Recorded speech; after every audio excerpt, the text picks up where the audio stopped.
Setelah melihat Ezra pergi, kepala pelayan berjalan ke hadapan Tuan Muda, berkata dengan ramah, "Tuan Muda, Tuan paksa kamu sarapan demi kebaikanmu. Nanti malam minta maaf pada Tuan, mengerti?" Clayton mengerutkan bibirnya, berbalik berjalan ke atas. "Ayah, Tuan Muda, kepala pelayan mau bicara denganmu.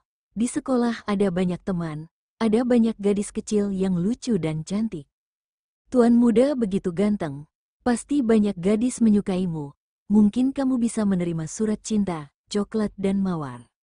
Kepala pelayan mengikuti Tuan Muda, memutar otak untuk membujuknya. "Tuan Muda, kamu lapar? Mau kepala pelayan aku buatkan bubur dan susu untuk kamu makan dan minum. Tapi kalau kamu tidak mau, aku tidak menyalahkan kamu." Kepala pelayan yang mengikuti sampai depan pintu, belum sempat selesai berbicara, pintu sudah ditutup.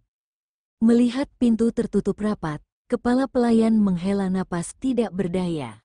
"Ayah, Tuan Muda mengunci dirinya di kamar lagi, dalam kamar." Clayton mengeluarkan ransel dari lemari, memasukkan satu set pakaian ke dalam, lalu mengambil setumpuk uang dan memasukkannya. Setelah semua dikemas, dia melihat bantal kecil di tempat tidur.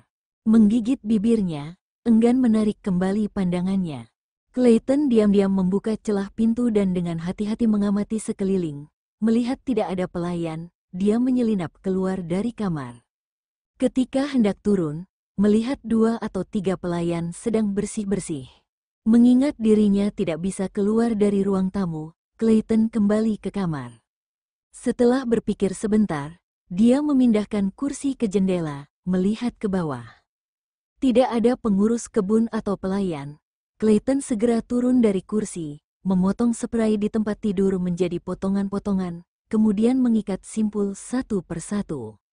Sekitar setengah jam kemudian, Clayton membuat 2 tali penyelamat, yang diikat di salah satu ujung kaki tempat tidur, lalu melemparkan ujung lainnya ke bawah jendela, memanjat jendela, dan mendarat dengan selamat.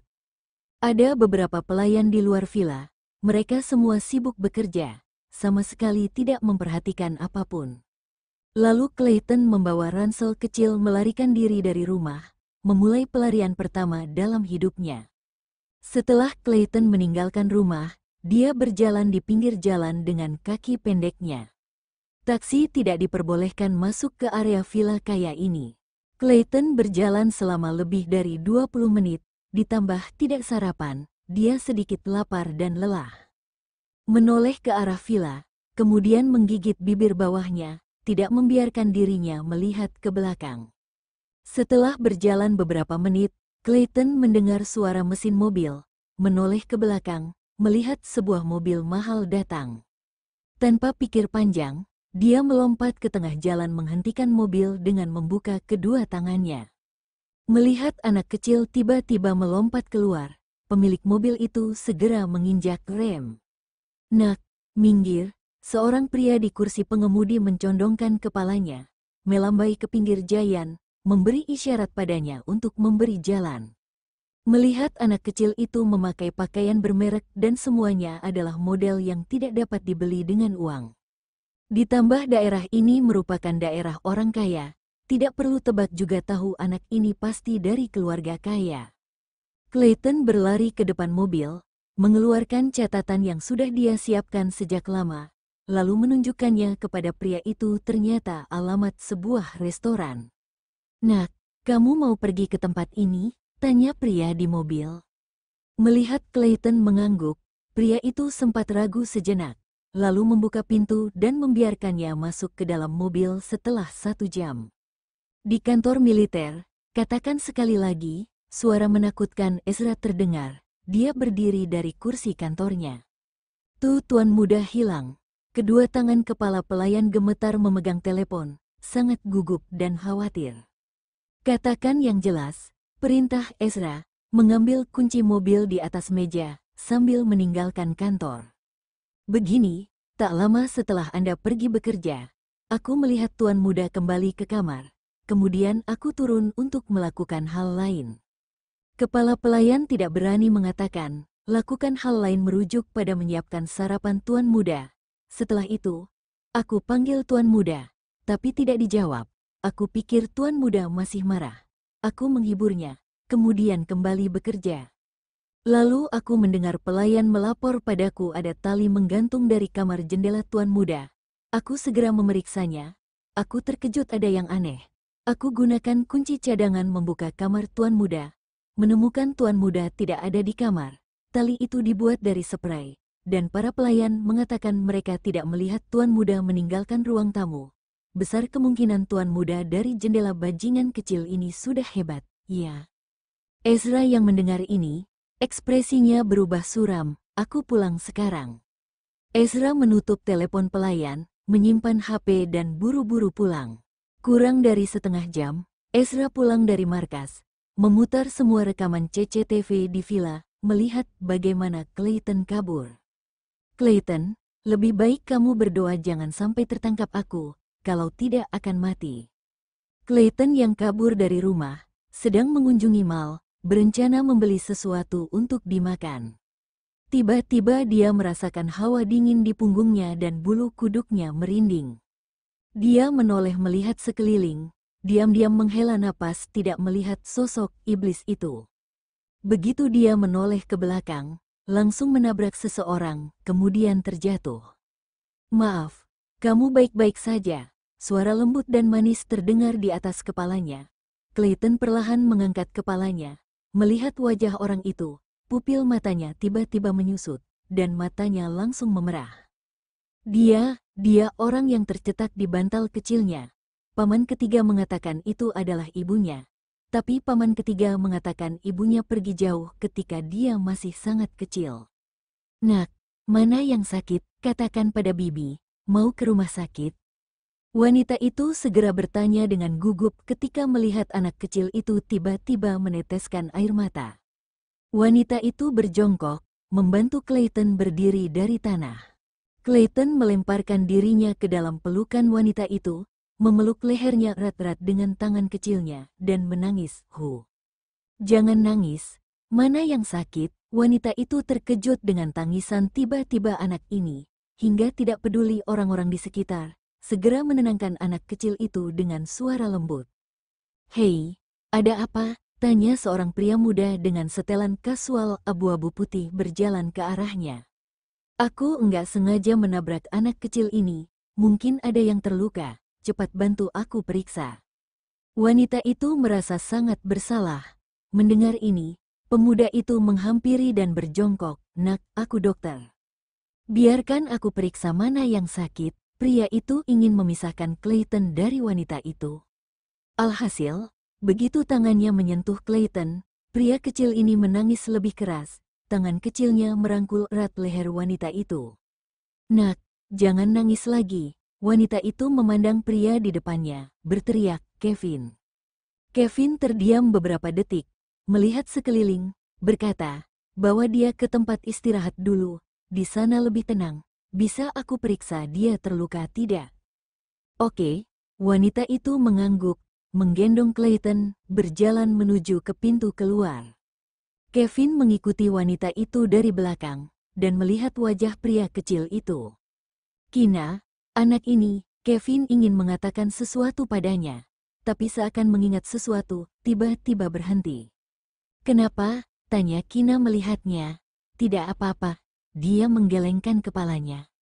Kevin menoleh melihat ke mall yang begitu besar, tidak melihat orang tua anak ini. Hatinya sedikit curiga, pria itu dan anak ini, kenapa bisa muncul di kota Zaun? Sesampai di tempat peristirahatan, Kina menaruh Clayton duduk di kursi. Tapi anak ini memeluk erat leher Kina, seolah takut begitu melepaskannya, dia akan pergi. Melihat situasi ini, Kevin meraih pergelangan tangan anak itu, segera melepaskan pegangannya, kemudian menarik Kina berdiri. Clayton tiba-tiba tampak seperti singa kecil yang kesal, sepasang matanya yang jernih mengamuk, menyerang Kevin dengan tangan dan kakinya. "Lihat, dia baik-baik saja, tidak terluka," ucap Kevin meraih pergelangan tangan anak itu sambil tersenyum pada Kina. Tidak disangka kecil-kecil tenaganya begitu besar, memukul dia sampai kesakitan. Clayton yang mendengar ini, tiba-tiba berhenti menyerangnya, berusaha keras melepaskan diri dari kekangannya, menatap Kina dengan linangan air mata. Tidak menunggu Kina menjawab, Kevin segera melepaskan tangan anak itu, mengingatkan, dia sakit, tidak bisa gendong kamu. Clayton terkejut, matanya memerah, semakin erat memegang tangan Kina. Baru pada saat itulah Kina melihat tampang anak kecil itu dengan jelas. Wajah kecilnya yang tampan, jauh lebih ganteng daripada bintang cilik di TV, dan fitur wajahnya yang kecil sangat proporsional. Nak, berapa umurmu? Siapa namamu? Mana ayahmu? Tanya Kina dengan gugup, menatap wajah kecil Clayton. Clayton yang mendengar kata, papi, gemetar, menggelengkan kepala, menarik Kina pergi. Kalau tertangkap papinya, pantatnya bisa dipukul sampai bengkak. Kevin, apakah dia? Saat Kina diseret anak itu, dia berbalik bertanya pada pria di belakangnya. Menurutmu mungkin? Tanya balik Kevin. Kina tertegun, ini kota Zaun, dan pria itu ada di Leicester. Hati Kina sedih, matanya perih dan memerah. Ya, mana mungkin Claytonnya muncul di kota Zaun? Clayton mungkin anak kesayangan keluarga Okto. Keluarga Okto tidak mungkin biarkan anak sekecil ini pergi sendirian. Bolehkan aku pulang dulu? Tanya dia pada Kevin. Kina sangat merindukan pria itu, merindukan Claytonnya, bahkan memikirkannya setiap hari. Coba kamu pikirkan apa yang membuatmu bersikeras pergi saat itu. Kamu boleh pulang sekarang, tapi mungkin usaha sebelumnya akan sia-sia. Ini kebebasanmu, aku tidak akan hentikan kamu. Ucap Kevin tiba-tiba serius. Kata-kata Kevin membuat Kina dengan paksa menekan rasa rindunya. Sekuat tenaga menelan ludah, menahan sedih di hatinya. Aku tahu, katanya sedih. Ayo, makan siang. Kevin mengubah topik pembicaraan. Tapi dia, Kina menunjuk anak itu yang terus memeganginya. Bawa saja, dia berkata dengan acuh. Tapi kalau orang tuanya tahu dia hilang, tidak temukan dia, pasti khawatir. Kalau orang tuanya ada di mal, tadi menangis begitu lama, kenapa tidak ada orang membawanya pergi? Setelah makan, baru kita antar ke kantor polisi. Kalau orang tuanya lapor polisi, bisa segera temukan dia. Ketika Clayton mendengar dirinya akan ditaruh di kantor polisi, tiba-tiba menatap Kevin dengan marah seperti singa kecil. Kina pikir dia menemukan anak ini di mal. Keluarga anak ini seharusnya juga ada di mal. Dia ingin menunggu di sini sampai keluarga anak ini menemukannya. Tapi melihat anak ini yang terus memeluknya, hatinya tiba-tiba menjadi lembut. Claytonnya, tahun ini juga hampir berusia 5 tahun, seharusnya sebesar dia, kan? Tidak tahu apakah karena Kina terlalu rindu. Samar-samar dia merasa tampang anak ini mirip dengan pria itu. Entah kenapa, Kina merasa dirinya sangat menyukai anak ini, ingin lebih lama bersamanya. Setelah merenung sejenak, "Nak, mau makan siang bersama Bibi?" Tanyanya pada anak itu, jejak kegembiraan melihat di mata Clayton mengangguk penuh semangat. "Kamu mau makan apa?" tanya Kina sambil tersenyum.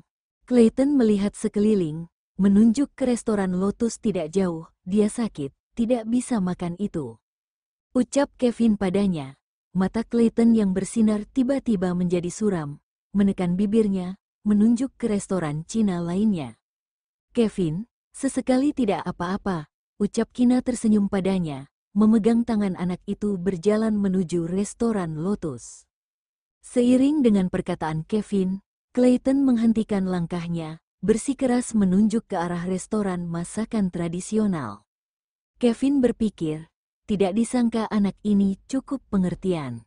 Lalu Kevin berkata, "Aku dokternya, terkadang makan sesekali boleh, tidak akan berpengaruh pada tubuhnya." "Kalau begitu, sekarang kamu ingin makan apa?" tanya Kina sekali lagi pada Clayton. Setelah mendengarkan kata-kata Kevin, Clayton menunjuk ke restoran Lotus lagi. Dia tadi mendengar Kina memanggil pria itu dokter. Apa yang dikatakan dokter pasti tidak akan salah. "Ayo jalan." Kina tersenyum sumringah, menggandeng tangan kecilnya pergi ke restoran Lotus. Tidak jauh, Sebuah mobil mewah yang sangat sederhana parkir di sisi jalan di dalam mobil. Kepala pelayan khawatir Ezra akan ikut turun mencari tuan muda. Ia melirik pria di sampingnya, bertanya dengan hormat, "Tuan, perlukah sekarang juga aku jemput tuan muda pulang?" Kepala pelayan sangat terkejut. Sejak kecil tuan muda sangat menolak bersentuhan dengan orang asing. Tidak disangka sekarang bersedia menggandeng tangan wanita asing. Tidak, tidak, ini tidak benar. Seharusnya tuan muda yang memegang erat wanita itu.